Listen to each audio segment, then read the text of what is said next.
Hello folks and welcome to this video. It's just going to be a quick one because, well, I'll link the article in the description section down below, but on the front page of the race's website is currently a piece about Stoffel Vandoorne, the new Formula E world champion. I'll talk about Formula E in the coming weeks, so I've got a lot of them to catch up on. I think the last review I did was Monaco. Wow.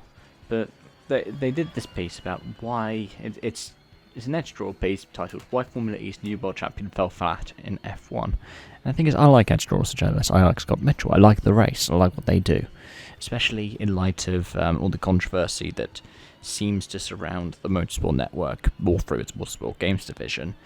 I have a lot of time for these guys who decide to go independent, freelance, and work with the race. But one of the things that's come up is this article here, because, like, he hadn't really even started celebrating his world title before you see this article, which is like, oh, but remember what he did in F1.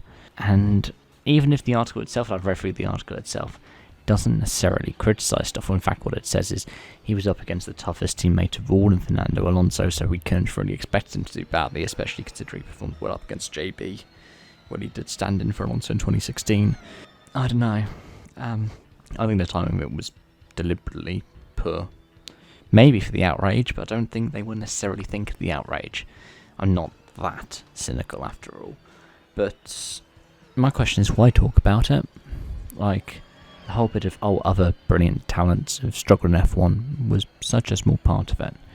You could have named some of the examples. And Formula E has a brilliant list of them. Champions, in fact, as well. Lucas de Grassi, Sebastian Buemi, Jean-Eric Vergne, Antonio Felix da Costa, who didn't even make it to F1.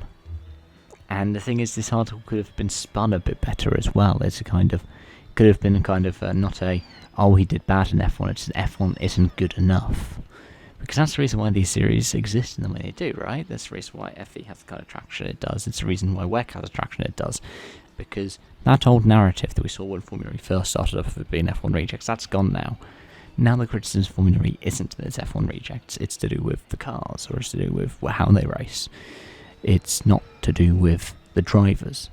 They're accepting the drivers at high caliber. It's the same with WEC now. Even though WEC, way back when it was World Sports Car, maybe even in the early noughties, wasn't necessarily considered F1 reject town as it was in the mid-2010s. I think we have to get away from this narrative, and it feels like a lot of this plays into that old narrative, even if it's not meant to in the actual article. So, I mean, maybe I'm wrong, but let me know your thoughts in the comment section down below. For me, it's just, this could have been timed better, it could have been worded better. I know what the brief was for this one, though. Well, I believe I know what the brief was for this one, so I'm not surprised. But thank you for watching. Bye for now.